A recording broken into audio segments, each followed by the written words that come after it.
Okay, so I wanted to give you a really quick tutorial on how to add white to a wood item. So there's two different options. One is just to use a chalk paint, and I tried that first. I've done this many times, but I just wanted to make sure and see how this chalk paint applied to it. And how you would do that is go ahead and get your rag really wet, dip into your paint and start smearing around. And you're gonna wanna have some water available or some wet wipes so that you can really smear that paint nicely around and get that look that you want.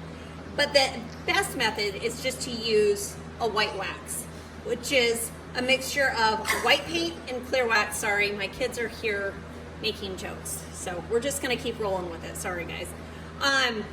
Not that you can even see them, but I can hear them in the background.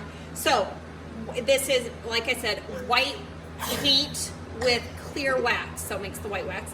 And we just go ahead and wipe on like this. And if you get too much, you can use a clear wax to take it back off. So it's pretty forgiving versus the paint is just not as forgiving.